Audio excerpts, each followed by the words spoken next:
5:47 in the morning. My eyes opened 3 minutes before the alarm I no longer set. It was a habit carved into my circadian rhythm by 40 years of early rounds and 7 o'clock incisions. The body remembers what the mind tries to retire from. I sat up. The room spun. Just a gentle tilt of the horizon that corrected itself after a few seconds. I waited for the nausea to settle that familiar cold weight in the pit of my stomach. It was my constant companion now, replacing the pager that used to live on my nightstand. I reached for the amber bottle on the side table. One hydromorphone for the pain gnawing at my back. One ondansetron for the sickness, my breakfast. The house was quiet. Not the peaceful quiet of a library, but the hollow silence of a museum after closing time. It had been 3 years since Margaret's stroke, yet I still found myself listening for the clinking of her spoon against a coffee mug. I swung my legs out of bed. The hardwood floor was cold against my bare feet. I walked to the bathroom, leaning heavily on the doorframe. The face in the mirror belonged to a stranger. I used to be Dr. Raymond Fitzgerald, Chief of General Surgery at Cincinnati General, a man who commanded operating theaters and saved lives with steady hands. Now, at 70, I was a man fading. I pulled down my lower eyelid. The sclera was yellowing, subtle to a layman, glaring to a surgeon. The jaundice was advancing. I opened the top drawer and took out the leather folder I kept hidden under my socks. The biopsy report was 10 weeks old, but I had memorized every line. Pancreatic adenocarcinoma, stage 4, metastasis to the liver, my own diagnosis. Dr. Hayes had given me the talk, the compassionate tilt of the head, the soft voice. 3 to 4 months without aggressive treatment, maybe a year with chemotherapy that would leave me too weak to stand. I had chosen the silence. I had seen too many patients spend their final days hooked to machines, vomiting into plastic basins, their dignity stripped away layer by layer. I wanted to go out on my feet, in my own home, among Margaret's rose bushes. I closed the folder. My cell phone buzzed against the marble countertop, shattering the morning stillness. I frowned. Who calls at 6 in the morning? The screen said, Scott. My son never called, not this early, not unless something was wrong. I swiped right. Scott, Dad, his voice cracked. It was a sound I hadn't heard since he was 10 and fell out of the oak tree in the backyard. It was the sound of pure, unadulterated fear. What is it? My voice was raspier than I remembered. I just got the biopsy results back. It's Hodgkin's, lymphoma. The word hung in the air, heavy and suffocating. My surgeon's brain automatically began to catalog the data. Hodgkin's lymphoma. Stage 2, he said next. High cure rate. Manageable, I said, shifting into professional mode. It's treatable, Scott. The prognosis is good. We'll get you the best oncologist at General. No, Dad, you don't understand. I heard him draw a ragged breath. The insurance. Denise had me switch plans last year. She said we were overpaying. We got one of those short-term plans. My stomach dropped, and it wasn't the cancer this time. I knew those plans. They were junk. They looked good on paper until you actually got sick. They weren't CA compliant. They had caps. They denied pre-existing conditions. They're denying it, Scott whispered. The hospital wants a deposit before they start the chemo. $380,000, Dad. I don't have it. $380,000. I looked around my bathroom. I looked at the tile Margaret and I had picked out 20 years ago. I looked out the window at the garden she had tended until her hands were too stiff to hold the shears. Scott was 42. He had a life ahead of him. He had decades. I had weeks. I looked at the leather folder on the counter, the secret I was keeping. If I spent the money on myself, on palliative care, on comfort, on keeping this house, my son would die, or he would be buried under debt that would crush him before the cancer did. The decision took less time than a heartbeat. I'll wire the money, I said. Dad, no, that's your retirement. I can't. I cut him off. I'm selling the house. Silence on the other end, then a sob. Dad, you love that house. Mom loved that house. Mom loved you more, I said.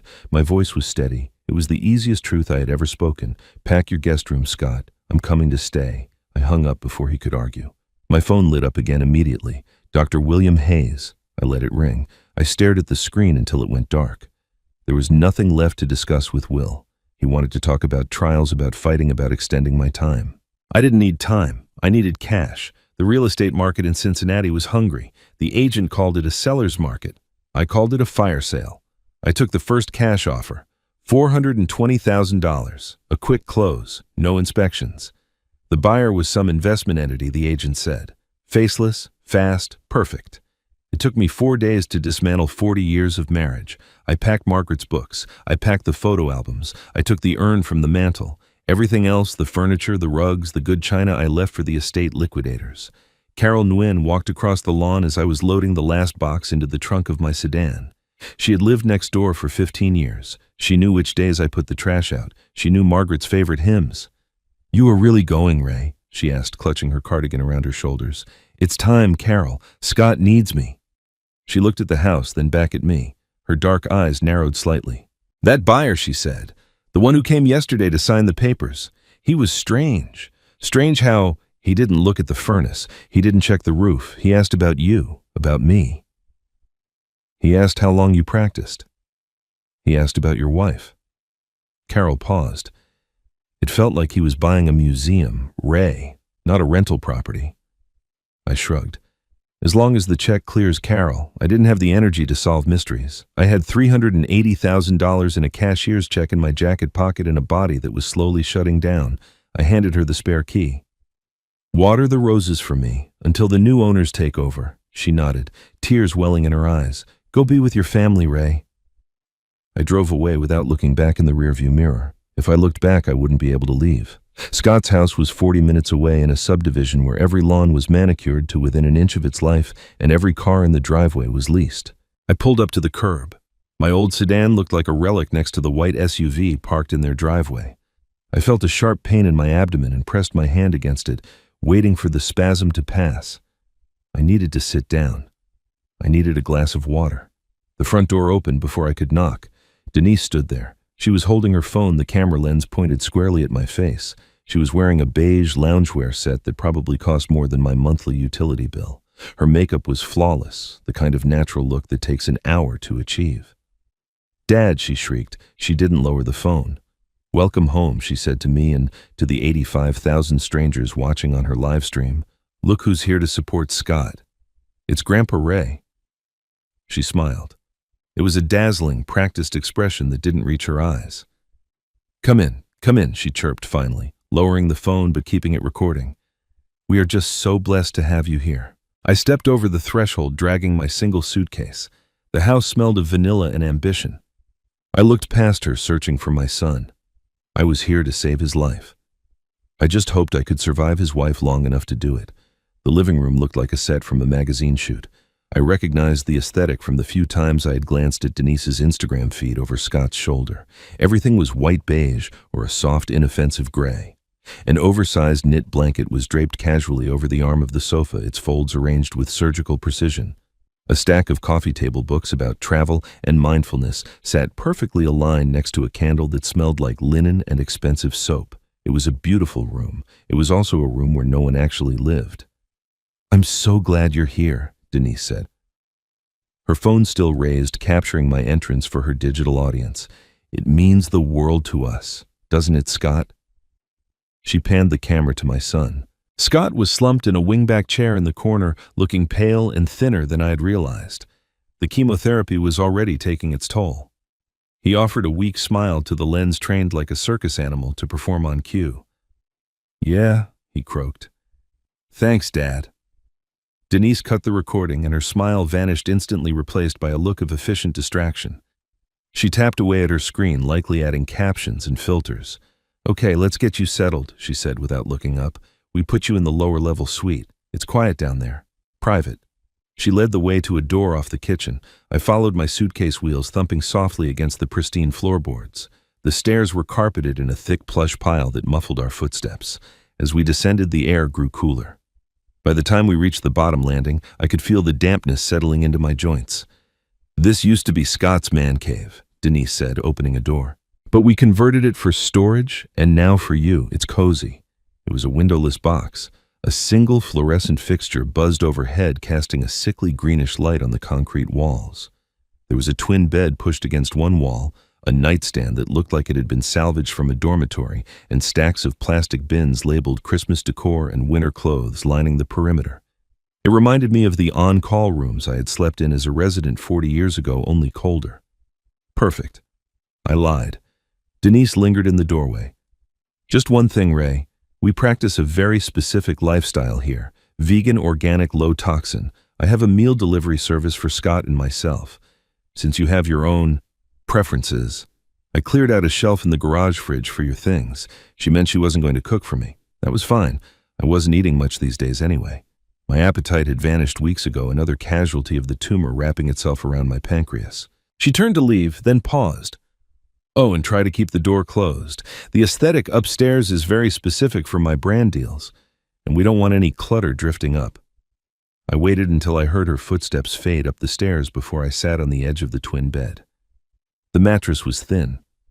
I reached into my pocket and pulled out my pill bottle, swallowing another hydromorphone dry. My hand trembled slightly. I was a guest in the house I had just bought for them. The next morning, my internal alarm woke me at 5:47. I lay in the dark for a moment, disoriented by the lack of windows, before the dull ache in my abdomen reminded me of where I was and what I was. I dressed in the dark and crept upstairs. The house was silent. I went to the kitchen hoping to make coffee, but the machine on the counter was a complex, gleaming chrome beast I didn't know how to operate. I settled for a glass of tap water. I was standing by the sink looking out at the backyard when Denise breezed in. It was 7 o'clock. She was wearing yoga pants and a sports bra, her hair pulled back in a high ponytail. She stopped when she saw me, a flicker of irritation crossing her face before she smoothed it over. "Dad," she said, "you're up early. Old habits." She glanced at the clock on the microwave, then at the morning light streaming through the sliding glass doors. It was golden diffuse and beautiful. "I actually need the kitchen for about an hour," she said. "I film my morning wellness routine at 7:15. The light is best right now. Do you mind?" She gestured vaguely toward the basement door. I gripped my glass of water tighter. I wasn't being asked to leave the room. I was being erased from the scene. "Of course," I said. "I'll get out of your way." She didn't ask how I slept. She didn't ask how I was feeling. She looked at me, scanning my wrinkled shirt and my tired face, and saw only an imperfection in her frame. I retreated to the basement. I spent the morning sitting on the twin bed reading a paperback thriller I had already finished twice. Around noon, I heard footsteps. Scott came down the stairs, slowly holding the railing with both hands. He looked exhausted. His skin had that translucent, papery quality that cancer patients get. "Hey, Dad," he said, sinking onto the edge of the bed beside me. "Sorry about this morning. Denise, she takes her work very seriously." "It's fine, Scott. How are you feeling?" "Like I got hit by a truck," he admitted, "but the doctor said the first round is the hardest." I nodded. Hodgkin's responds well to ABVD regimens. The nausea usually peaks on day 3. Are you staying hydrated? He nodded, looking down at his hands. "Dad, thank you. For the money, for everything. I don't know what we would have done. You don't need to thank me. You're my son." He looked around the bleak room at the plastic bins and the concrete walls. "We'll fix this place up for you. Get a rug, maybe a TV. Once I'm back on my feet," I didn't have the heart to tell him I wouldn't be around long enough to need a TV. I just patted his knee. "Focus on getting well." From the top of the stairs, Denise's voice floated down sharp and commanding. "Got, babe. Your turmeric smoothie is ready. You need to drink it while it's fresh." Scott winced. He looked at me, an apology in his eyes, and hauled himself up. "I should go," he whispered. "She gets anxious if I don't stick to the protocol." I watched him climb the stairs, his shoulders hunched. He was 42 years old, but at that moment he looked like a child being called in from play. The third day was a Tuesday. The atmosphere in the house had shifted. The air felt tight, charged with static. Denise wasn't filming. She was moving around the kitchen with a frantic, sharp energy, slamming cabinet doors a little harder than necessary. Around 2 in the afternoon, she called me upstairs. "Ray, can you come to the living room? We need to have a family meeting." I walked up the stairs, my heart beating a slow, heavy rhythm against my ribs. I knew that tone. I'd used it myself when I had to tell a family that the surgery hadn't gone as planned. Scott was sitting on the beige sofa, his head in his hands. Denise stood by the fireplace, her arms crossed. There was a brochure on the coffee table. "Sit down, Dad," Denise said. Her voice was soft, but it was the softness of a nurse preparing to insert a large-bore needle. I sat in the wingback chair. I looked at Scott. He refused to meet my eyes. "What is this?" I asked. Denise picked up the brochure and held it out. It was glossy, featuring a picture of an elderly couple smiling over a game of chess. Sunset Pines Assisted Living Community. We've been doing a lot of thinking, Denise began. With Scott's diagnosis and his treatment, the stress levels in the house are incredibly high. He needs absolute calm to recover. His immune system is compromised. I waited. And honestly, Ray, I'm worried about you, she continued, her eyes widening with performative concern. You're confused. I've seen it. You forget where things are in the kitchen. You wander around at odd hours. You're losing weight rapidly. I stared at her. I wasn't confused. I didn't know how to work her $5,000 espresso machine, and I was up early because of pain, but I was as sharp as I had ever been. I'm not confused, Denise, I said quietly. I am 70, not senile. Scott finally looked up. His eyes were red. Dad? Denise thinks. She says she can't take care of both of us. I looked at my son, the boy I had taught to ride a bike, the man I had just sold my sanctuary to save. And you agree with her, I asked him. Scott swallowed hard. He looked at his wife, then at the floor. Dad, it's a nice place. They have doctors. They have activities. It might be better. Denise jumped in, seizing the momentum. I made some calls. Because of the urgent situation with Scott's cancer and your decline, I was able to pull some strings. They have a bed available immediately. The van will be here in an hour. An hour. She hadn't just made calls. She had orchestrated an eviction. I looked at the brochure again. Sunset Pines. I had heard of it. It was the cheapest facility in the county, the kind of place where the hallway smelled of urine and bleach, and the staff turnover rate was higher than a fast food restaurant. Denise, I said, keeping my voice level. I gave you $380,000 3 days ago. I have nowhere else to go. That money is for Scott's medical bills. She snapped her mask, slipping for a fraction of a second. It's gone, Ray. It's allocated. We can't use it to hire a private nurse for you. Medicare will cover Sunset Pines. I didn't need a private nurse. I needed a room. I needed family. I looked at Scott one last time. I willed him to speak, to stand up, to say, no, this is my father and he stays. Scott picked at a loose thread on the sofa cushion. He didn't look up. The silence stretched thin and brittle until it snapped. I realized then that the sacrifice I had made hadn't bought loyalty. It hadn't bought love. It had only bought a transaction, and clearly I had misread the terms. Fine, I said. Denise blinked, surprised by my surrender. Really, I stood up. The pain in my back flared, sharp and hot, but I didn't flinch. I will not go where I am not wanted. I turned and walked back toward the basement door. Dad, wait, Scott said weakly behind me. I didn't stop. I packed in 10 minutes. I didn't have much. The few clothes I had brought. The picture of Margaret I kept on the nightstand. I sat on the edge of the bed, my small suitcase between my knees. The basement hummed with the sound of the furnace. I reached into the inner pocket of my jacket and pulled out the leather folder. My medical records, my death sentence. I traced the name on the file. Raymond Fitzgerald. I was going to die in a place called Sunset Pines, alone, surrounded by strangers. This was how it ended. 40 years of saving lives, 40 years of holding families together in waiting rooms, 40 years of being the strong one. And when it was my turn to be held, there was no one. My phone vibrated in my pocket. I pulled it out. A voicemail notification. Dr. Hayes. He had called 10 minutes ago while I was upstairs being evicted by my daughter-in-law. I pressed play, holding the phone to my ear. Ray, it's Will. Please call me back. I have the preliminary data on that Phase 2 trial I mentioned. The targeted therapy group is showing remarkable results for your specific mutation. It's not a cure, Ray, but it's time. Significant time. Call me. I lowered the phone.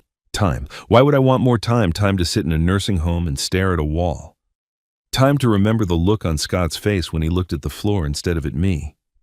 I deleted the voicemail. I stood up and gripped the handle of my suitcase. I could hear the heavy tires of a large vehicle crunching on the gravel of the driveway outside. The van was here. I took a breath, steadied myself against the wall, and prepared to walk out of my son's life. The heavy rumble of the transport van vibrated through the floorboards above my head. It was a low, mechanical growl, the sound of a beast waiting to be fed. I had 5 minutes, maybe less. The driver would be filling out paperwork with Denise signing the transfer of custody as if I were a parcel of unwanted inventory. I sat on the edge of the twin bed, my suitcase handle cold under my palm. The glossy brochure for Sunset Pines lay open on the mattress next to me. Denise had left it there, a parting gift of justification. Dignity in your golden years, the tagline read. Something about the name bothered me. Sunset Pines. It tugged at a memory from the hospital break room, a snippet of conversation between two social workers I had overheard months ago. I pulled my phone from my pocket. My battery was low, the red bar warning me, but I opened the browser anyway. My thumb, usually steady enough to suture a delicate artery, shook slightly as I typed. Sunset Pines Nursing Home, Hamilton County investigation. The results loaded instantly. The first headline was from the Cincinnati Enquirer, dated 3 weeks ago. State launches probe into Sunset Pines following third death linked to neglect. I scrolled. Violations cited insufficient staffing, medication errors, failure to prevent bed sores. I clicked on a legal form, class action lawsuit pending. Denise hadn't just found me a home. She had found the cheapest warehouse she could find, a place that was actively being investigated for killing its residents through incompetence. She hadn't bothered to look, or worse, she had looked and decided the price was right. A cold, hard knot formed in my chest. It replaced the sorrow I had felt 10 minutes ago. Sorrow is a passive emotion. It implies loss. What I felt now was something active. It was the icy clarity of a surgeon realizing the bleeding isn't an accident, but a result of malpractice. I closed the browser. I stood up. I didn't need the cane I sometimes used for my back. Not right now. Adrenaline is a powerful anesthetic. I picked up my suitcase and walked to the stairs. Above me, I heard the front door open. "He's just downstairs," I heard Denise say. Her voice was bright, helpful. "Just give me a moment to get him. He can be a little difficult."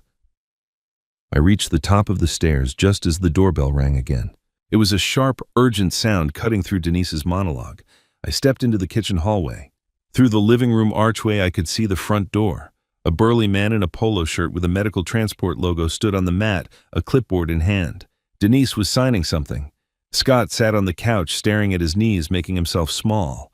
Denise looked up, annoyed by the second ring. She opened the door wider, expecting perhaps a delivery driver. It wasn't a delivery. Dr. William Hayes stood on the porch. He looked out of place in suburbia. He was wearing his charcoal suit, the one he wore for grand rounds, and his forehead was sheened with sweat. He looked frantic. I stopped in the hallway shadow. "Can I help you?" Denise asked, her tone shifting from welcoming to guarded. She blocked the doorway, her body language defensive. "I need to see Raymond Fitzgerald," Will said. He didn't wait for an invitation. He stepped past the transport driver, pushing into the foyer. His eyes scanned the room wildly. "Excuse me," Denise bristled, stepping back. "You can't just barge in here. Who are you?" "I'm his oncologist," Will snapped. The room went dead silent. The transport driver looked up from his clipboard. Scott's head snapped up from the couch. Oncologist, Denise repeated. The word tasted wrong in her mouth. She laughed, a nervous, high-pitched sound. "You have the wrong house. My father-in-law he's just old. He doesn't have cancer." I stepped out of the hallway. "Hello, Will," I said. Will spun around. Relief washed over his face, sagging his shoulders. "Ray, thank God. I tried calling. I tried your old house, but the neighbors said you sold it. I had to pull Scott's address from your emergency contact forms in the hospital archives." "Why are you here?" I asked. My voice was calm, contrasting with the chaotic energy in the room. Will ignored the question. He walked straight up to me, ignoring Denise and Scott. "I have the data, Ray. The Phase 2 trial for pancreatic adenocarcinoma. The cohort with your specific genetic marker is showing a median survival increase of 18 months. 18 months, Ray." He held up a thick manila envelope. "You can't just walk away," he said, his voice pleading. "I know the prognosis was 3 months. I know we talked about palliative care, but this changes the math." I looked at Scott. My son was standing now. His face was the color of chalk. He looked from the doctor to me, his eyes wide and uncomprehending. 3 months, Scott whispered. "Pancreatic. Cancer." Denise dropped the pen she had been holding. It clattered against the hardwood floor, a sharp punctuation mark in the silence. "Wait," she said, her voice trembling with a mix of confusion and rising panic. "You have cancer. Since when?" 10 weeks later, Will answered for me, turning his glare on her. "Stage 4. He's been refusing chemotherapy because he didn't want to spend his savings on himself." Will gestured around the pristine living room, his frustration boiling over. He was a doctor who fought death every day. He had no patience for this domestic theater. He liquidated his assets. Will said, his voice rising. He sold his home. He emptied his retirement. He told me he needed every cent for his son. Will pointed a finger at me, but he was looking at Scott. He is dying, and he gave you everything he had to save your life. And you people. Will looked at the transport driver, then at the suitcase in my hand. You're shipping him off. The silence that followed was absolute. It was the silence of a heart stopping on the table. Scott made a sound, a low, wounded noise in the back of his throat. He took a step toward me, his hands shaking. "Dad," he choked out, "you sold the house. For me, because you're dying." I didn't answer him. I looked at Denise. She wasn't looking at me with concern. She was doing math. I could see it in her eyes. She was calculating dates, numbers, and assets. She was realizing that the old man she had treated as a nuisance was actually a martyr she had just evicted. We didn't know," Denise stammered. She looked at the transport driver who was backing away toward the door, sensing the toxicity in the air. "If we had known..." "You didn't know because you didn't ask," I said. My voice was quiet, but it carried across the room. "You never asked how I was," I continued. "You only asked if I was comfortable so you could stop thinking about me. You asked if I was hungry so you could check a box. You never asked how I was." "Dad," Scott said, tears spilling down his face. "I'm sorry. I'm so sorry." He reached for me, but I stepped back. I looked at the Sunset Pines brochure still lying on the couch where Scott had been sitting. "And it's a good thing I didn't go," I said. I pulled my phone out and held it up. "Sunset Pines is currently under investigation by the State Attorney General for elder neglect. 3 deaths in 6 months. Bed sores. Malnutrition." Denise flinched as if I had slapped her. "I did some research while I was waiting for the van," I said coldly. "It's the cheapest facility in the state. Is that what my sacrifice was worth to you, Denise? The bargain bin?" She opened her mouth, but no sound came out. Her brand, her image, her control. It was all fracturing under the weight of the truth. I gripped the handle of my suitcase. "I'm leaving," I said. "No?" Scott shouted. "No, Dad, you can't go. You're sick. You stay here. We'll fix this. Denise, tell him." He turned to his wife, desperate for her to fix the unfixable. Denise looked at me. For a second, I thought she might apologize, but I saw the flicker in her eyes. She was already thinking about how to spin this, how to make herself the victim of a secretive father-in-law. I looked at Will. "Get me out of here, Will." Will nodded. He grabbed my suitcase from my hand. "My car is out front," he said. I walked toward the door. I had to pass Scott to leave. He stood there weeping, a grown man broken by his own passivity. "Dad, please," he begged. I stopped. I looked at him. I loved him. God help me, I loved him enough to die for him. But I couldn't respect him. Not right now. "You need to focus on your treatment, Scott," I said. "Fight your cancer. Let me fight mine." I walked out into the bright, blinding afternoon sun. The transport driver stepped aside, looking at his clipboard as if it contained the secrets of the universe, desperate not to make eye contact. I climbed into the passenger seat of Will's luxury sedan. The leather was soft. The air conditioning was cool. Will got on the driver's side and started the engine. He didn't say a word. He just drove. We made it to the end of the block before I started to shake. It wasn't the Parkinson's I didn't have or the cancer I did. It was rage. Pure, white-hot rage that I had suppressed for 3 days, for 3 years, maybe for a lifetime of being the quiet, responsible one. Where to?" Will asked softly after a mile. I watched the manicured lawns of my son's neighborhood blur past the window. "Anywhere," I said. "Just don't take me home. I don't have one anymore." Will dropped me off at the Bluebird Motor Inn on Reading Road. It was the kind of place where the neon sign buzzed with the sound of a trapped insect and the carpet smelled of stale cigarettes and lemon industrial cleaner. $60 a night. With $40,000 left in my bank account, I could live here for 2 years, or more accurately, I could die here in 4 months. Will had tried to argue. He wanted to take me to his guest house in Indian Hill. He wanted to admit me to the oncology ward immediately, but I refused. I needed walls that didn't belong to anyone else. I needed silence to hear my own thoughts over the roar of my son's betrayal. I spent the first night sitting in the plastic chair by the window, watching the headlights slice through the rain on the interstate. I didn't sleep.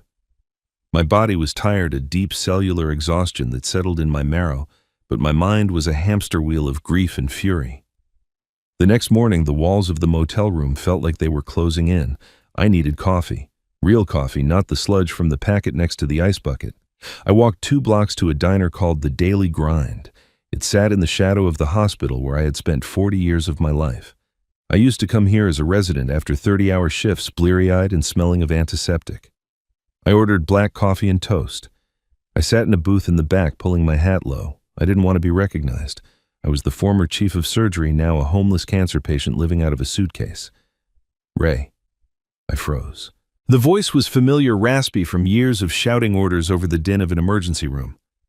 I looked up. Helen Brooks stood there holding a tray of muffins.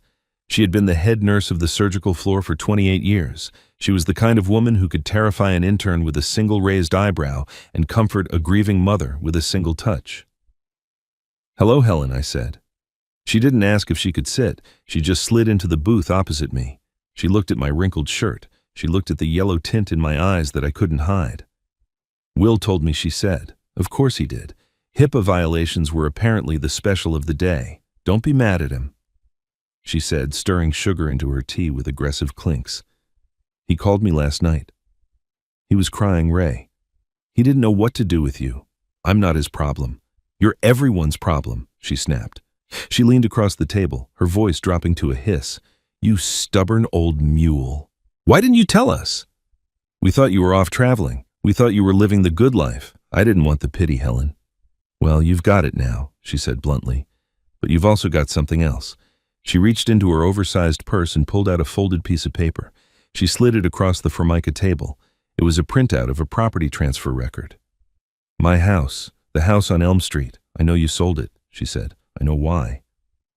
Will told me about Scott." I looked at the paper. The buyer was listed as CMCF Holdings, LLC. "Some investment group," I muttered. "They paid cash." Helen shook her head. "Look at the address of the LLC, Ray." I put on my reading glasses. 3200 Burnett Avenue. "That's the hospital's address," I said. Frowning. "It stands for Cincinnati Medical Community Foundation," Helen said. I stared at her. "The foundation was a charitable arm of the hospital. We used it to buy equipment to fund research. Why would the foundation buy my house? Because we bought it, eh?" I blinked. "Who are we, us? The alumni, the current staff? When the listing went up so fast and below market value, rumors started flying that you were in trouble. We didn't know it was cancer. We thought maybe gambling or a lawsuit. We didn't want you to lose the place Margaret loved." She reached out and covered my hand with hers. Her skin was rough warm. "We pooled the money. The foundation managed the transaction to keep it anonymous. We wanted to hold it for you until you got back on your feet." My throat tightened so hard I couldn't breathe. I looked down at the paper.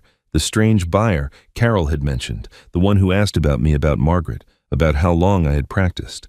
It wasn't an investor assessing an asset. It was a colleague assessing a legacy. "You bought my house," I whispered.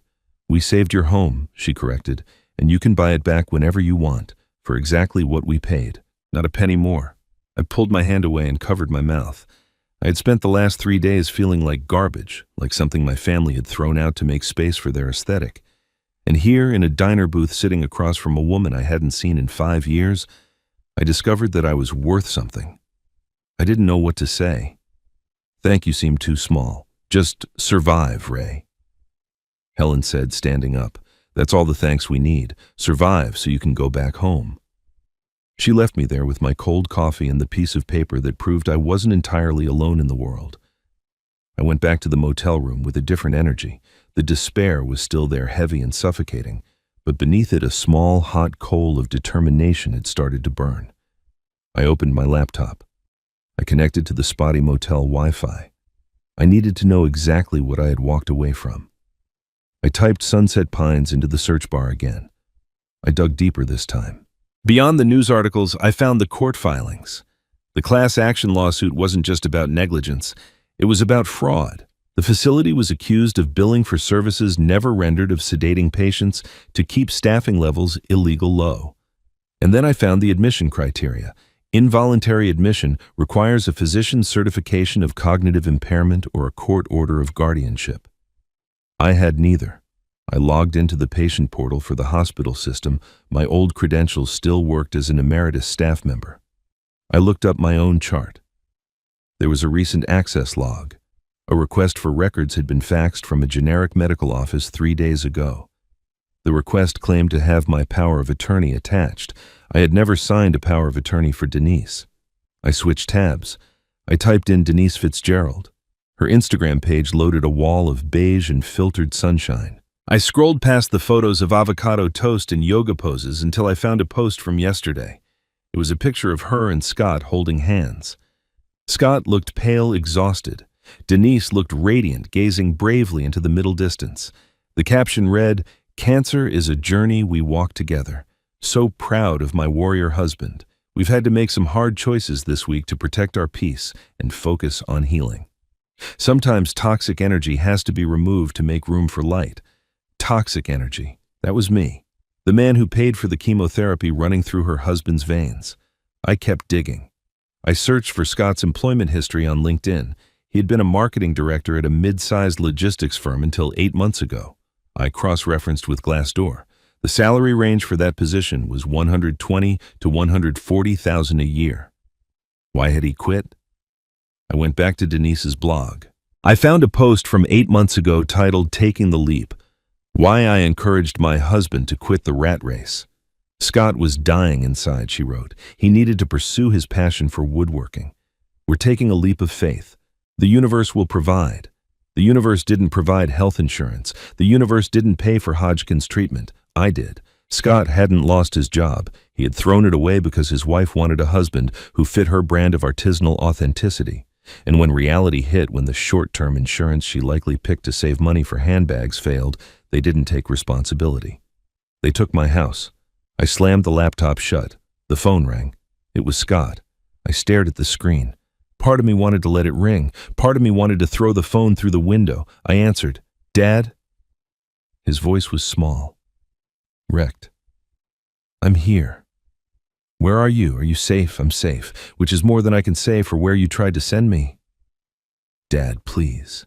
"Stop. I can't take this." Denise is hysterical. She says you humiliated her in front of the neighbors. She says she's terrified you're going to sue us. I laughed. It was a dry barking sound. She's worried about a lawsuit. She should be worried about her soul, Scott. He started to cry. I watched the numbers on the digital clock flip. 4:13 p.m. I didn't know, Dad. I swear. I didn't know about the cancer, but you knew about the nursing home, I said. You sat on that couch, Scott. You looked at your knees while your wife told me I was unwanted. You knew I sold the house for you, and you were going to let me get in that van. I was weak, he sobbed. I was scared. I just wanted her to stop yelling. I just wanted peace. Peace isn't the absence of conflict, Scott, I said, my voice hardening. That's surrender. You surrendered to me. I can't lose you, Dad. Please come back. We'll make it work. Denise is sorry. She's not sorry, I said. She's caught. And you... I took a breath. I looked at the water stain on the ceiling. You are not a bad man, Scott, but you are a weak one. And right now your weakness is more dangerous to me than my cancer. Dad, I'm done saving you, Scott. I saved your life with my money. Now you have to figure out what to do with it. Figure out who you are when she isn't whispering in your ear. I'm hanging up now. I ended the call. I turned the phone off. The silence in the room was absolute. I walked to the window. I looked out at the gray sky over Cincinnati. For 10 weeks I had been preparing to die. I'd made my peace with it. I'd wrapped up my life like a gift and tried to hand it to my son. He had dropped it, but Helen and the others had caught it. They thought I was worth saving. They thought my 40 years of cutting into bodies and stitching them back together meant something. If they thought I was worth saving, who was I to argue? I turned back to the desk. I opened my laptop again. I searched for pancreatic cancer clinical trials, Cincinnati General Phase 2. I found the study Will had mentioned, targeted therapy for KRASG12C mutation. I read the inclusion criteria. I read the risks. I read the survival rates. It wasn't a cure, but it was a fight. I picked up the motel phone, the cord tangled and yellowed. I dialed the number I knew by heart. Will answered on the first ring. Hayes, Will, it's Ray. Ray, where are you? I'm coming to get you. No, I said. I'm staying here, but I need you to do something for me. Anything. Name it. That trial, I said. The Phase 2. Do they still have slots open? There was a pause on the other end. A pause filled with hope so thick I could feel it through the line. Yes, they do. We can start the intake paperwork tomorrow morning. Good, I said. I gripped the receiver tight, because I'm not done yet. 2 weeks later, the smell of isopropyl alcohol and floor wax no longer made me nauseous. It smelled like a battlefield, and for the first time in months, I was holding a weapon instead of a white flag. I sat on the exam table in Oncology Suite 4. The paper crinkled under my legs as I shifted. Will Hayes stood by the light box, though the images were digital, now glowing on a high-definition monitor. He tapped the screen. Look at this, Ray. I leaned forward. I knew how to read a CT scan. I had spent 40 years looking at the insides of people searching for the shadows that shouldn't be there. I looked at my own pancreas. The mass was still there, a jagged, ugly thing wrapped around the head of the organ, but the borders looked different, less hazy, defined. Stable disease, Will said. His voice was trembling slightly. Actually, if you squint, maybe a 5% reduction, but let's call it stable. Stable. It was the most beautiful word in the English language. The metastasis in the liver, I asked. No new lesions, Will said, turning to face me with a grin that took 10 years off his face. And the markers are down. CA 19.9 dropped from 4,000 to 1,200. I let out a breath I felt like I had been holding since the day of the diagnosis. What does this mean for the timeline, I asked. Will leaned against the counter and crossed his arms. Before we were talking for 3 months, 4 on the outside. Now, with this response to the targeted therapy, we could be looking at a year, maybe 18 months. 2 years isn't a fantasy anymore, Ray. 18 months. I looked down at my hands.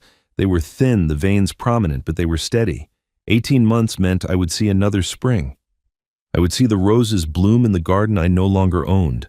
It wasn't a cure. I knew that. The cancer would eventually mutate, find a way around the drugs, and finish what it started. But I had bought time. There's something else, Will said, his tone shifting from clinical to personal.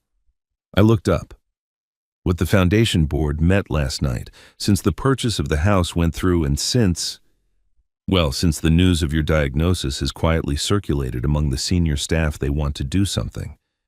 I don't want charity, Will. It's not charity, he said firmly.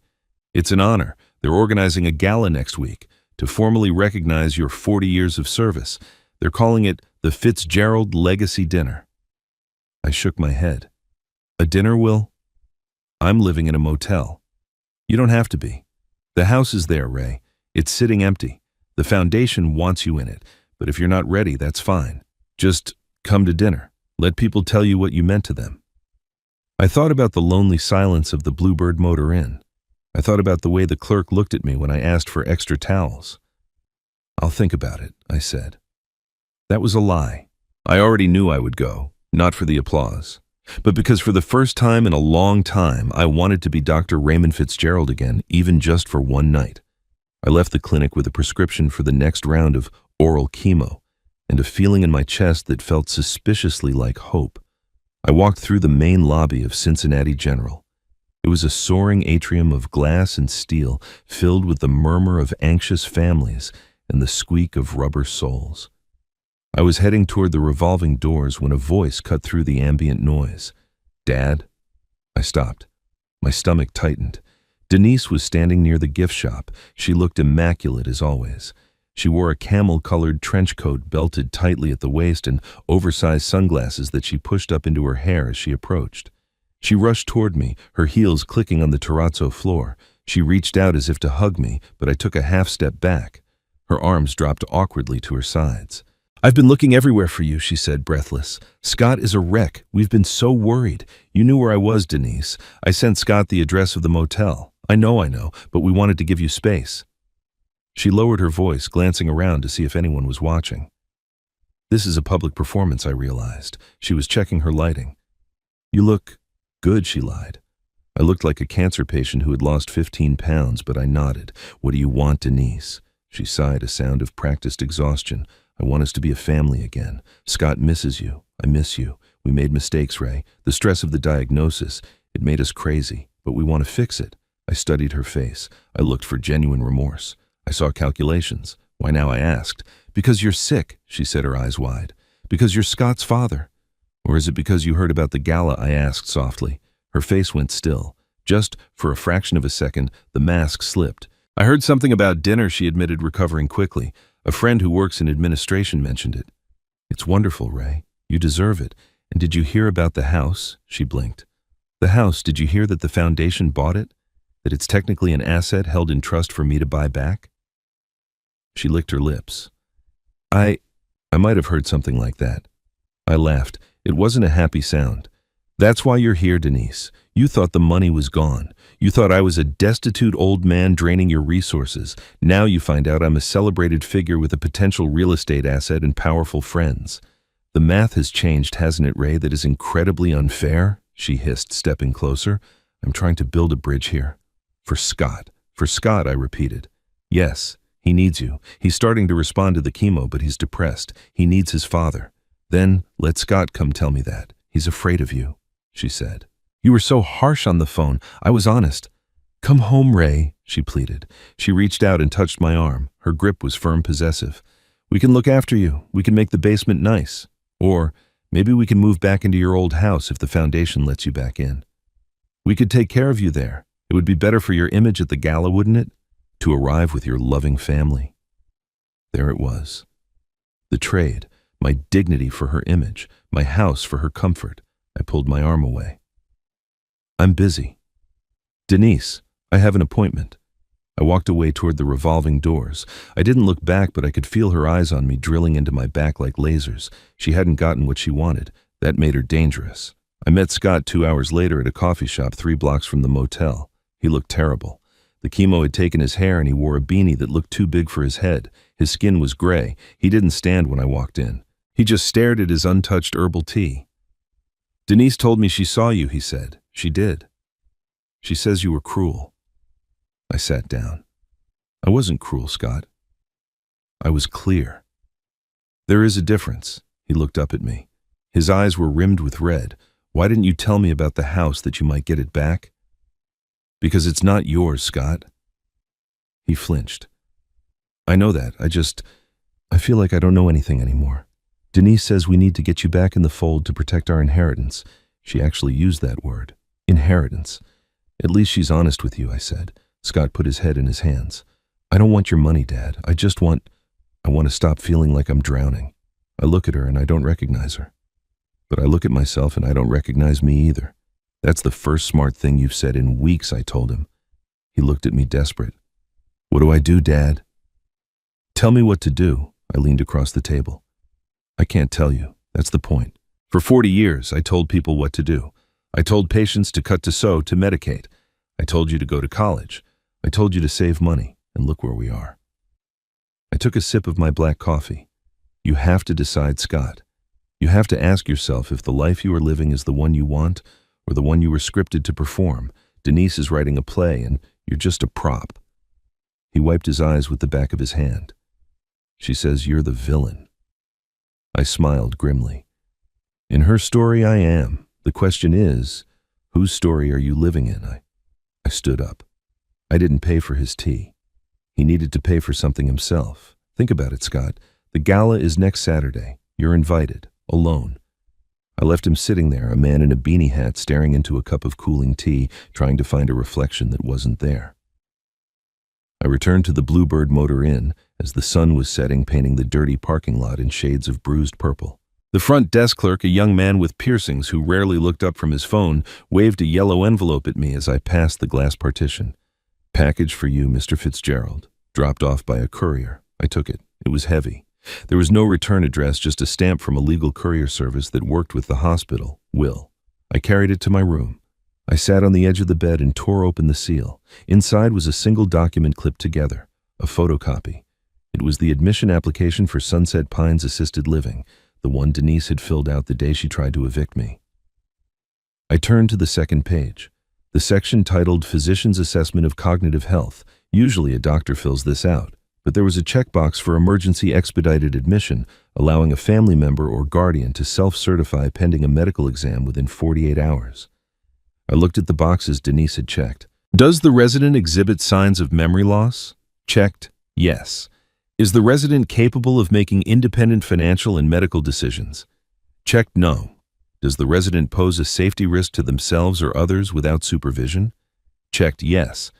And then at the bottom, the signature line, Denise Fitzgerald, primary caregiver/proxy. Beneath that, a handwritten note in the margins, likely from the intake coordinator at Sunset Pines family, reports rapid decline aggression and inability to manage hygiene. Urgent placement required. My hands shook. She hadn't just tried to move me. She had erased me. She had put in writing on a legal medical document that I was incompetent, that I was aggressive, that I was dirty. She had stripped me of my mind before she stripped me of my home. This wasn't just a betrayal. This was a fraud. I looked at the date next to her signature. It was dated 3 days after I had wired the money. She took the check, waited for it to clear, and then signed my life away. I stared at the paper until the words blurred. The hope I had felt in the clinic that morning, the 18 months of life Will had promised me, suddenly felt very different. I wasn't just living to see the roses bloom. I was living to testify. The document lay on the motel bedspread, a single sheet of paper that weighed more than the concrete foundation of the building. I stared at the checkbox Denise had marked with a heavy, confident stroke of black ink. Cognitive impairment. My hands were not shaking. The tremors of shock had passed, replaced by a cold, vibrating stillness. It was the same sensation I used to feel in the operating room when an artery burst unexpectedly. Panic was a luxury for the unprepared. I was not unprepared. I was a surgeon, and I had identified the pathology. I picked up the phone. I didn't call Scott. I didn't call Will. I called Helen. She answered on the second ring, the background noise of the hospital cafeteria filtering through the line. "Ray, is everything okay? I need a number, Helen," I said. "You mentioned an investigator from Adult Protective Services, the one handling the Sunset Pines case." There was a pause. The clatter of silverware on trays faded as she likely stepped into the hallway. "Patricia Cole." Helen said, her voice dropping an octave. "Ray, why do you need her? Because I have proof, Helen. Denise didn't just make a mistake. She committed fraud. She falsified my medical status to expedite an involuntary admission." I heard Helen suck in a sharp breath. "Oh, Ray, I want the number. I wrote it down on the back of a takeout menu." I thanked her and hung up. Then I dialed Patricia Cole. The conversation was brief, clinical, and devastatingly efficient. I agreed to meet her later in the week. I agreed to provide the document. But first, I had a house call to make. I shaved. I put on a fresh shirt, pressing the collar down with my hands until it lay flat. I polished my shoes with a motel towel. I wasn't going to my son's house as a victim. I wasn't going as a father looking for reconciliation. I was going as a man clearing his name. I drove to the subdivision in silence. The radio was off. The rain had stopped, leaving the suburban streets slick and shining under the gray Ohio sky. I parked my sedan in the driveway, blocking Denise's white SUV. I didn't care about the optics. I walked up the path, past the meticulously trimmed boxwoods, past the decorative lantern by the door. I didn't ring the bell. I knocked. 3 hard, sharp raps on the wood. It took a minute. I heard footsteps. Then the lock turning. Denise opened the door. She was wearing a headset, likely in the middle of a podcast recording or a client call. Her annoyance vanished the moment she saw me, replaced by a flicker of genuine fear that she quickly plastered over with a smile. "Ray." She pulled the headset down around her neck. "We weren't expecting you. Is everything okay?" I stepped inside. I didn't wait for an invitation. I walked past her into the foyer, my shoes loud on the hardwood. "We need to talk, Denise. Now." She looked toward the stairs, nervous. "Ray Scott is resting. He had a rough night with nausea. Can we do this another time?" "No." I walked into the living room, the scene of the crime, the place where she had sat on that beige sofa and told me I was a burden. I pulled the folded document from my jacket pocket and tossed it onto the coffee table. It landed face up. The signature line was visible. "What is this?" she asked, though I saw her throat work as she swallowed. "It is your signature," I said, "on an application for emergency involuntary admission to a nursing home that is currently under federal investigation." She crossed her arms, a shield against the truth. "I was trying to help you. The paperwork was just a formality." "You checked the box for a moderate cognitive impairment?" I said, my voice low and steady. "You claimed I was aggressive. You claimed I couldn't bathe myself." I took a step closer. "I am a board-certified surgeon. I was the chief of staff for 12 years. I am fully oriented to time, place, and person. By checking those boxes, you didn't just lie, Denise. You committed elder fraud. You falsified medical history to gain control over a vulnerable adult." Her face flushed a deep, ugly red. "You were vulnerable?" she hissed, dropping the sweet daughter-in-law act. You were sick. You were losing weight. You were living in our basement like a ghost. I did what I had to do to protect my husband from the stress of watching you rot. To protect your husband, I laughed a sharp bark of disbelief. Or to protect your lifestyle. You needed me gone because I didn't fit the aesthetic. And you needed me declared incompetent so no one would ask why the man who just gave you nearly $400,000 was being shipped off to a warehouse. That money was a gift, she shouted. It was a sacrifice. I roared back, my control finally slipping. It was my life. I gave you my life and you tried to bury me before I was even dead. The air in the room crackled. Denise was breathing hard, her chest heaving. She looked trapped. She looked like an animal backed into a corner ready to bite. You think you're so perfect, she spat. The great Dr. Fitzgerald. You think throwing money at us makes up for 40 years of being an absent father. Scott doesn't need your money, Ray. He needs a dad. But all you know how to do is cut checks and cut people out. And all you know how to do is manipulate, I said. But that ends today. I've spoken to an investigator from Adult Protective Services. Her eyes went wide. You did what Patricia Cole. She's very interested in how you assessed my cognitive decline without a medical degree. You called the cops on me, Denise shrieked. On family. On a criminal, I corrected. Suddenly, a movement caught my eye. Scott stood at the top of the stairs. He was wearing sweatpants and a t-shirt that hung loosely on his frame. He looked ghostly, his skin translucent, his eyes sunken. He was gripping the banister with white knuckles. What is going on? His voice was a rasp, weak and trembling. Denise spun around. She burst into tears instantly. It was a terrifying transformation, sudden and complete. Scott. Oh God, Scott. He's doing it again. She ran to the bottom of the stairs, looking up at him with pleading, wet eyes. He came here to threaten me. He says he's going to have me arrested. He's crazy, Scott. I told you he was losing it. I looked at my son. Scott, listen to me. No, Denise screamed, drowning me out. He called an investigator. He's trying to destroy us while you're fighting for your life. Who does that? What kind of father does that? Scott looked at her, then at me. He looked at the paper on the table, but from that distance it was just a piece of paper. He couldn't read the lies. He could only hear the screaming. He came down the stairs slowly, one step at a time. When he reached the bottom, he didn't look at Denise. He looked straight at me. Did you call an investigator? He asked. I held his gaze. Yes. Because she committed fraud, Scott. She lied on medical forms to have me committed. She's my wife, Scott yelled. The sound tore through his throat, raw and painful. He coughed, doubled over for a second, then straightened up, his face twisted in a grimace of pain and anger. She is my wife, Dad. She is the one washing my sheets when I sweat through them at night. She is the one driving me to chemo. She is the one holding the bucket when I throw up. You just showed up with a check in a suitcase. Scott, you don't understand. No, you don't understand, he shouted, tears streaming down his face now. I'm sick, Dad. I'm trying not to die. And you bring this chaos into my house. You threaten the only person who is taking care of me. He pointed a shaking finger at the door. Get out. I stood frozen.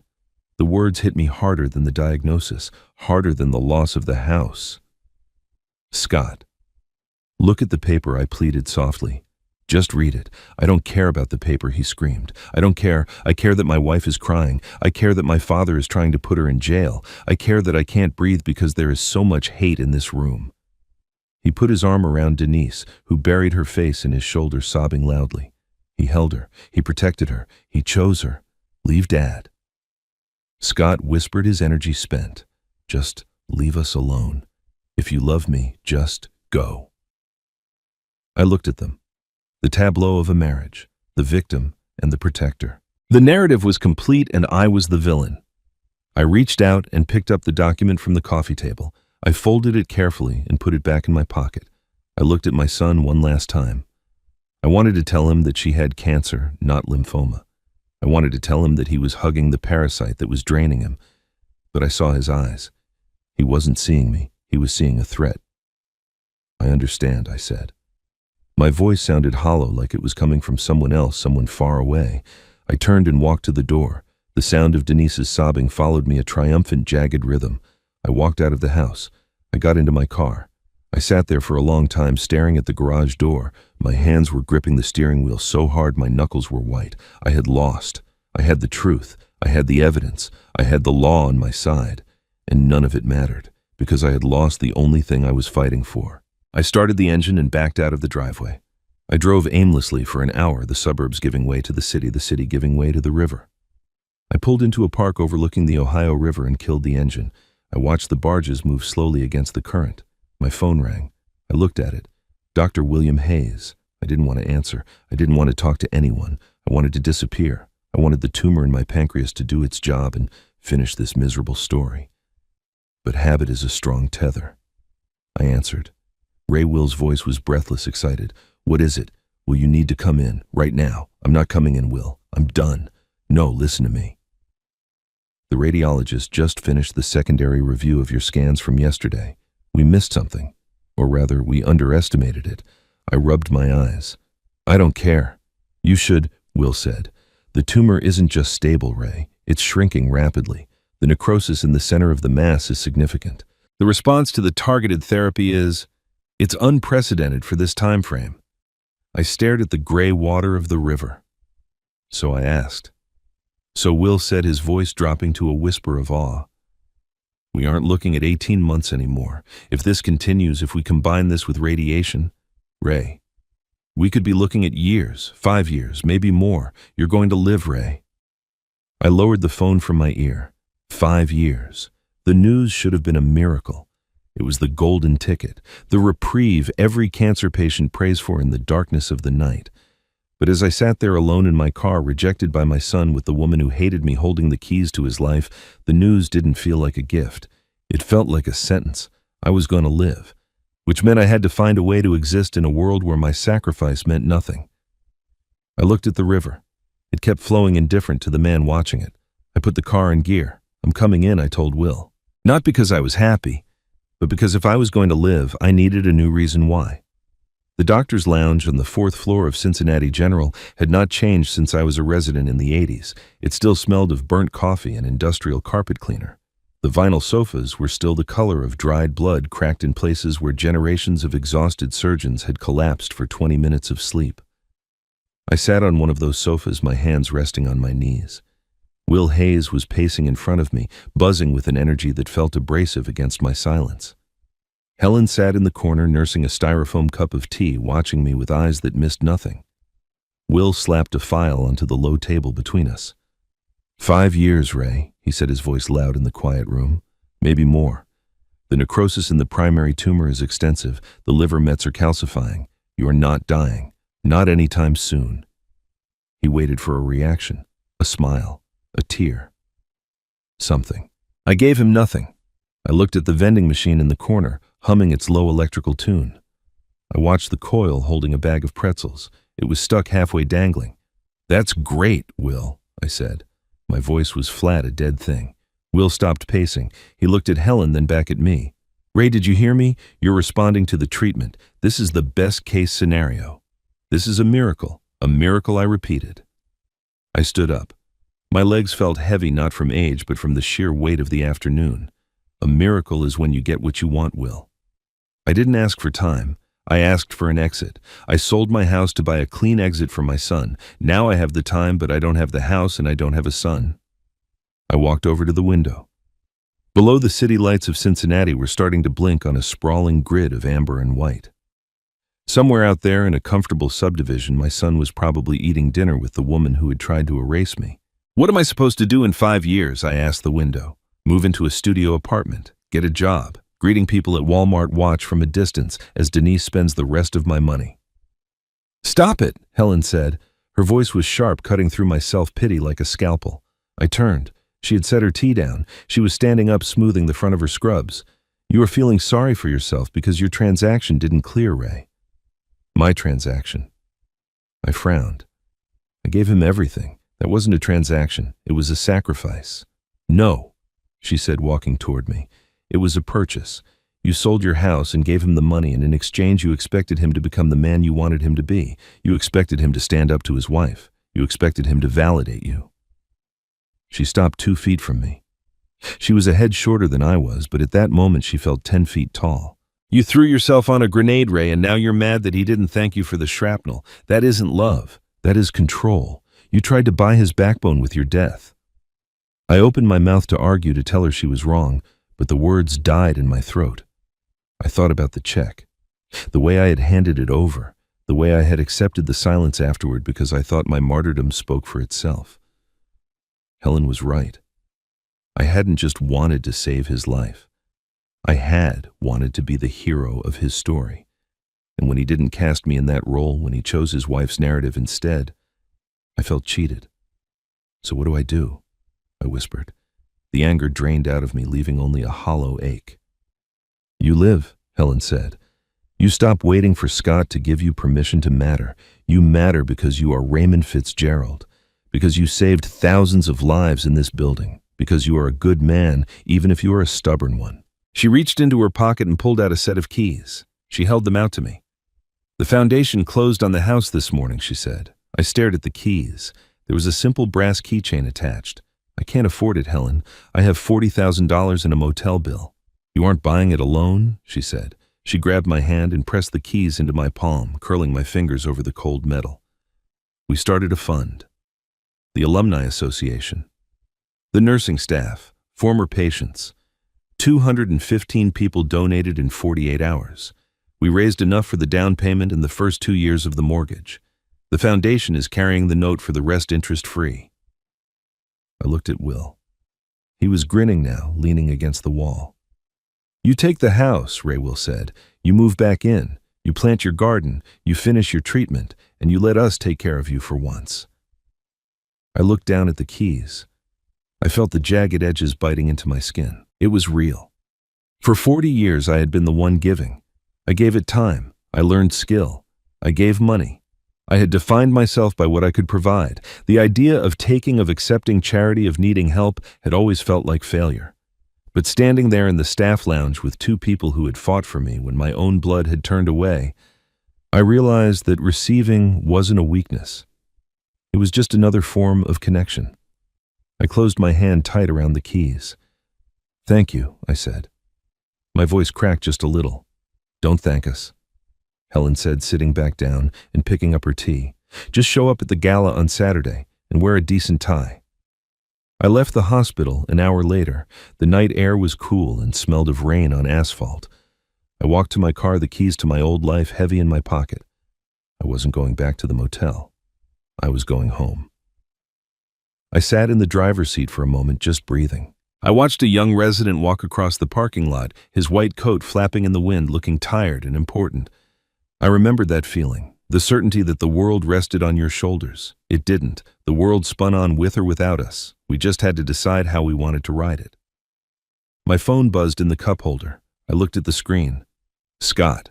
My thumb hovered over the red button. I could send him to voicemail. I could drive home, lock the door, and spend the next 5 years pretending I didn't have a son. It would be easier. It would be safer. But I was done with safety. I picked up the phone. Hello, Scott. There was a long silence on the other end. I could hear breathing. I could hear the faint sound of a television in the background turned low. Dad. His voice was different. It wasn't the frantic, terrified voice from the morning. It wasn't the defensive, shouting voice from the afternoon. It sounded quiet, exhausted. I'm here.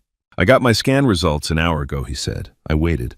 The surgeon in me wanted to ask for the data points, the lymphatic involvement, the blood counts. The father in me just waited. It's working, he said. The mass in my chest has shrunk by 60%. The oncologist used the word remission. He said I'm going to be okay. I closed my eyes. Thank God. Yeah, he said. I'm going to live. He paused. I heard the sound of ice shifting in a glass. When he told me Scott continued, his voice wavering, the first thing I wanted to do was tell Denise. She was right there. She hugged me. She started talking about how we could blog about the miracle, about the brand partnerships we could get with cancer charities. I stayed silent. I let him talk. And I realized I didn't want to tell her dad. I wanted to tell you. I gripped the steering wheel. I'm glad you told me, Scott. I'm sitting in the car, he said. I've been sitting in the driveway for an hour. I can't go inside. I look at the house and it doesn't look like my home. It looks like a set. And I look at her. He stopped. I could hear him choking back a sob. You were right, he whispered.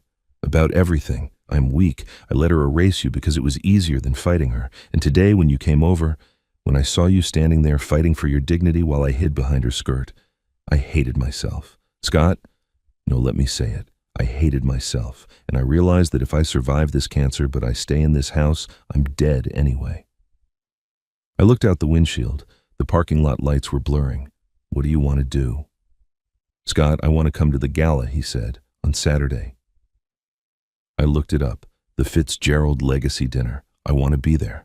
Denise won't like that, I said. I'm not bringing Denise, he said. I'm coming alone. I let out a breath I didn't know I was holding. Are you sure? I asked. This will start a war, Scott. She won't let you do this quietly. I know, he said. His voice hardened just a fraction. It sounded a little less like a boy and a little more like a man. I know she will scream. I know she will threaten. But I need to do this. Why, I asked. Because I need to see you, he said. And, Dad, yes.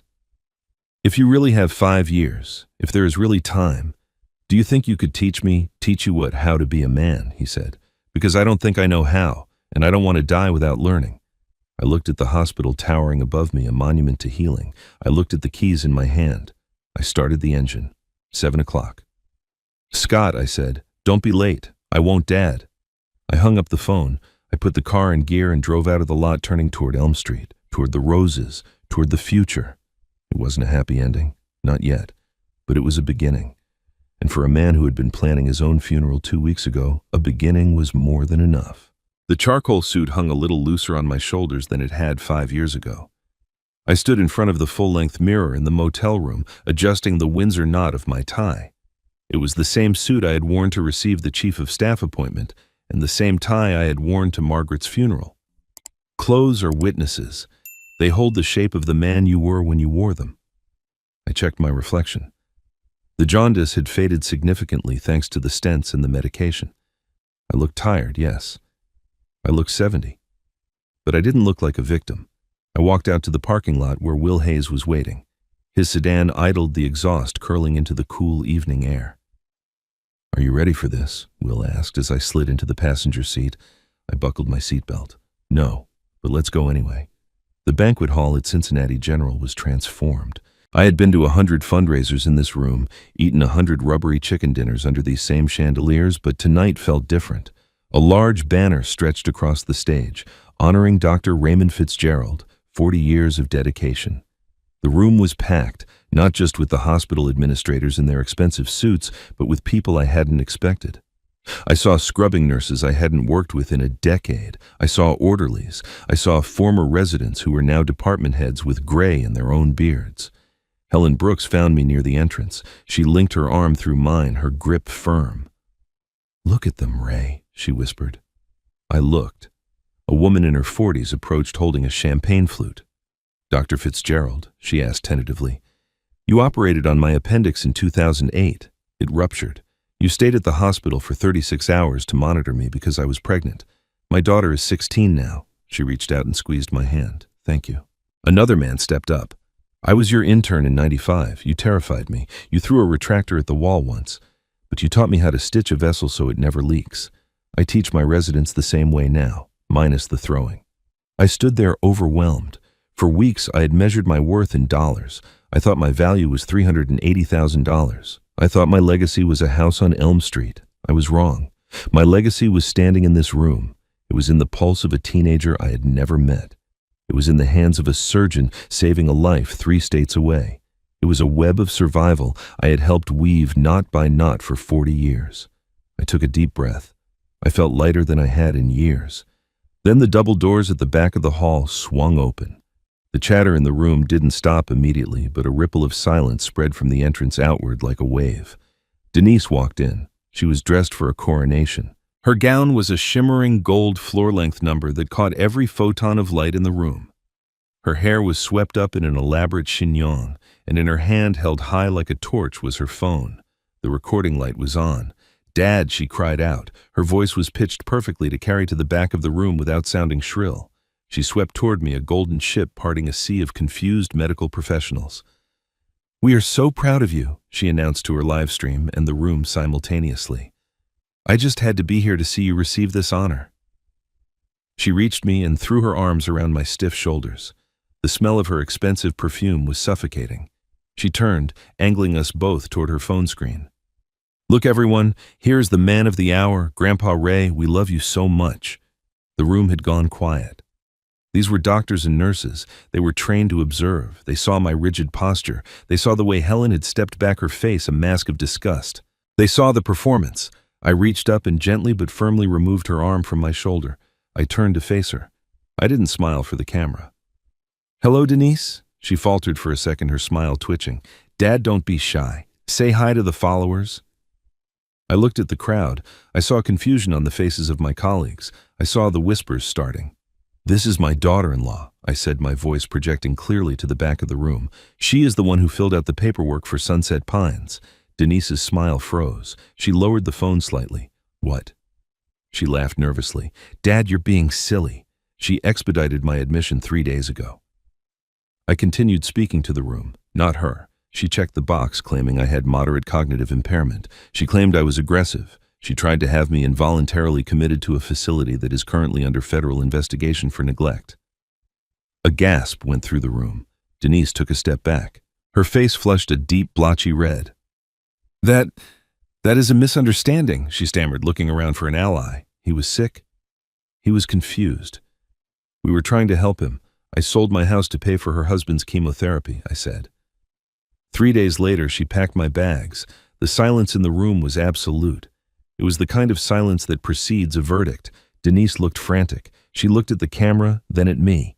"You are ruining this," she hissed. "You are ruining everything." Then the doors opened again. Scott walked in. He was alone. He wasn't wearing a tuxedo. He was wearing a simple gray suit that hung loosely on his wasted frame.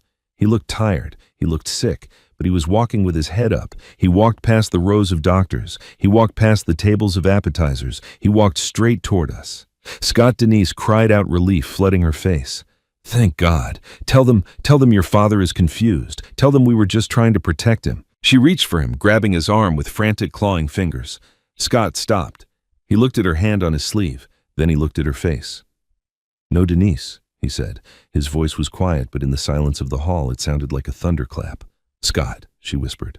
He pulled his arm away from her. "He is not confused," Scott said. "He never was." He turned to me. He looked at the crowd, then looked me in the eye.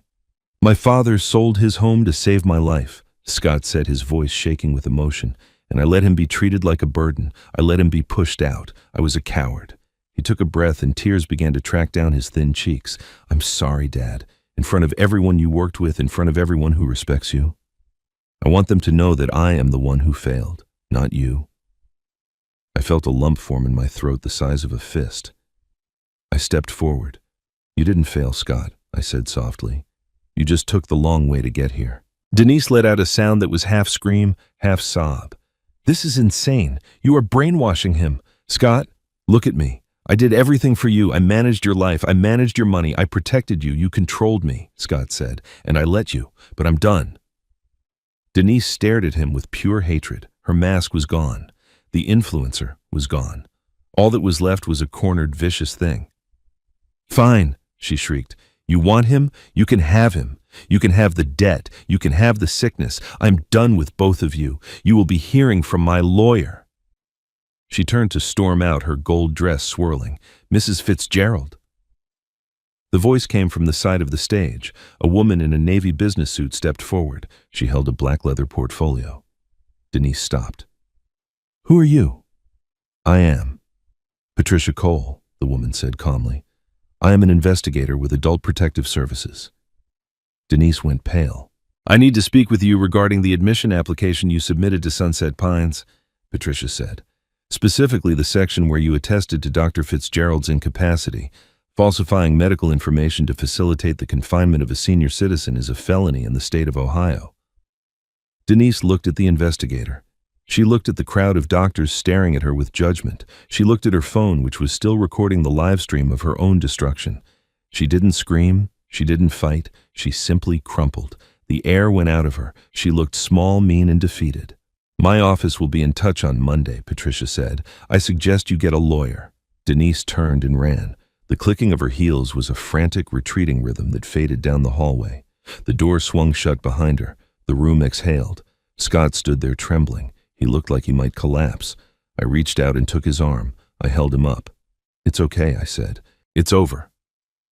We walked to a quiet corner of the room away from the staring eyes. Helen brought 2 chairs. Scott sank into one, putting his head in his hands. "I'm sorry, Dad," he wept. "I'm so sorry." I reached into my pocket. I pulled out the gold chain I had worn around my neck for 3 years. I unclasped it and slid Margaret's wedding ring into my palm.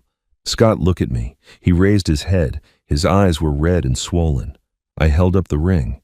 "This is your mother's," I said. "I asked her every day what I should do. And do you know what she told me?" Scott shook his head. "She told me that love isn't a transaction," I said. "You don't buy it, you don't earn it, you just have it." I took his hand. I pressed the cold gold ring into his palm and closed his fingers over it. "She loved you when you were strong. She loved you when you were weak, and so do I."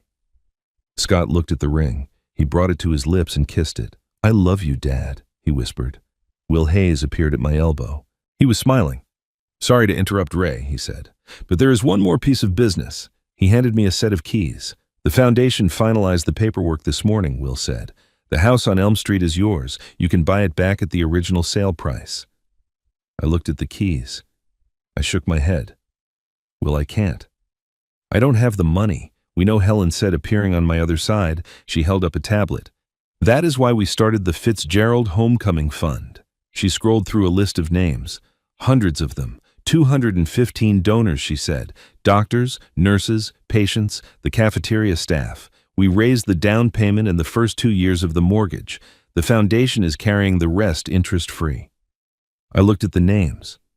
I saw the name of the woman with the ruptured appendix. I saw the name of the former intern. "You take the house," Ray Helen said. "You go home." I looked at Scott. He was watching me, a tentative hope in his eyes. "Where am I going to live?" Scott asked quietly. I looked at the keys. I looked at my son. "The house has 2 bedrooms," I said. "And the garage needs cleaning out. I could use a hand." Scott smiled. It was a weak smile, but it was real. "I can do that," he said. 3 months later, 5:47 in the morning. My eyes opened before the alarm. The habit was unbreakable. I sat up. The nausea was gone. The new oral chemotherapy from the trial caused some fatigue, but my stomach was settled. The pain in my back was a dull memory. I walked to the kitchen. The house was quiet, but it wasn't empty. Scott was standing at the counter. His hair was starting to grow back, a soft fuzz covering his scalp. He had gained 10 pounds. He looked like my son again. He was staring at the complex espresso machine I had bought to replace the old drip pot. He was frowning. "You have to tamp the grounds," I said. He jumped. "Dad, you're up." I walked over. I took the portafilter from his hands. Like this. Even pressure. 30 pounds of force. I pressed down. I locked it into the machine. I pulled the shot. Thick, dark liquid poured into the cup. I handed it to him. "Thanks," he said. He took a sip. He looked out the window. The sun was just starting to crest over the trees. In the backyard, the roses were in full bloom. Red, pink, yellow. They were wild and beautiful. "I have that second interview today," Scott said. "The logistics firm. You'll do great," I said. He nodded. "And the lawyer sent the final divorce papers. Denise signed." I took a sip of my own coffee. "Good." Scott turned to me. "Dad, yeah." "Dr. Hayes said your markers are down again. He used the word remission for you too." I nodded. "He did. So we have time," Scott said. "We do." He smiled. "Good, because I still don't know how to change the oil in the lawnmower." We stood there drinking our coffee as the kitchen filled with light. The house creaked, settling into the morning. It was a sound I had missed. I touched the ring on my finger. Margaret's ring was on a chain around Scott's neck now. We were battered. We were scared. We were poorer in money, but richer in everything that mattered. We were home. And for the first time in a long time, the future didn't look like a deadline. It looked like a promise. The smell of sawdust had replaced the smell of antiseptic. It was a drier, earthier scent, the smell of time being sanded down to raw possibility. I stood at the workbench I had built in 1982. It was scarred with gouges and ringed with coffee stains, but it held the weight of the oak dresser without groaning. Scott was on the other side. He held an orbital sander like it was a live grenade. "Don't fight it," I said, leaning on my cane. "Let the weight of the machine do the work. If you push, you'll gouge the veneer." Scott eased his grip. The sander hummed a lower, steadier note. Dust plumes rose in the shaft of afternoon sunlight, cutting through the open garage door. "It's ruined anyway, Dad," Scott yelled over the noise. "Look at the water damage on the leg. Denise would have thrown this in a dumpster." I reached over and switched off the sander.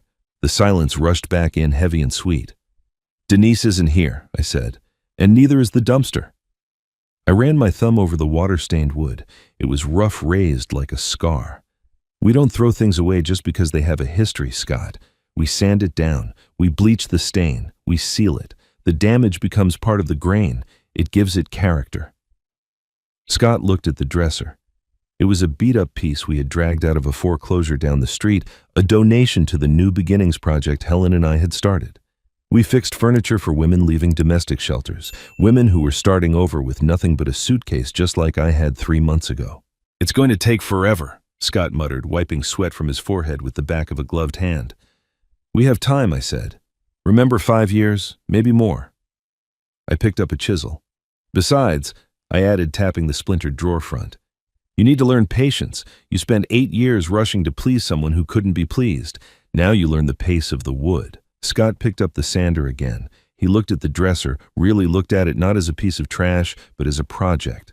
"Okay," he said, "with the grain, always with the grain." We worked in silence for an hour. It was the best conversation we'd had in years. Later that afternoon, a truck pulled up. It was a beat-up Ford with a Habitat for Humanity sticker on the bumper. A young woman hopped out. She looked tired. She looked like she knew what it cost to buy a gallon of milk. "Dr. Fitzgerald?" she asked, shielding her eyes from the sun. "Helen sent me. Said you guys might have a dining table." I pointed to the corner. "We finished it last week, solid cherry. We had stripped 5 layers of white paint off it to find the red warmth underneath." "It's heavy," I warned. "I can handle heavy things," she said. Scott stepped forward, wiping his hands on a rag. "I've got it," Scott said. He walked over to the table. He lifted his end. He didn't look at me for approval. He just lifted. "Grab the other end, Dad." I smiled. I grabbed the end. We lifted the table together, balancing the weight between us. As we loaded it into her truck, the woman ran her hand over the smooth varnished surface. "It's beautiful," she whispered. "My kids. We haven't had a table to eat at in 6 months." "It's not new," Scott said, leaning against the tailgate. "It's got some scratches deep down, but it's strong." "Strong is better than new," she said. She drove away. Scott stood in the driveway watching the truck disappear. He looked taller. He looked like a man who had built something that would last. "What's next?" he asked, turning back to the garage. I pointed to a broken rocking chair in the corner. One of the rockers was split down the middle. It looked hopeless. "That one," I said. "That's a complete wreck." Scott laughed. "No," I said, walking back to the bench. "It's just disjointed. We glue it. We clamp it. We give it time to set." I handed him the wood glue. "Everything can be fixed, Scott, provided you don't quit on it." He took the glue. He looked at me, then at the chair. "Okay," he said. "Let's fix it." The story of Dr. Raymond Fitzgerald and his son Scott leaves us standing in a quiet, dusty garage, watching 2 men sand down the rough edges of a broken past. It is a satisfying image, but it forces us to confront uncomfortable truths about how we define love-worth and family in our own lives. When you step back from the drama of the fraudulent nursing home application and the miraculous medical reprieve, you are left with a fundamental question about the currency of relationships. You might see a piece of yourself in Ray.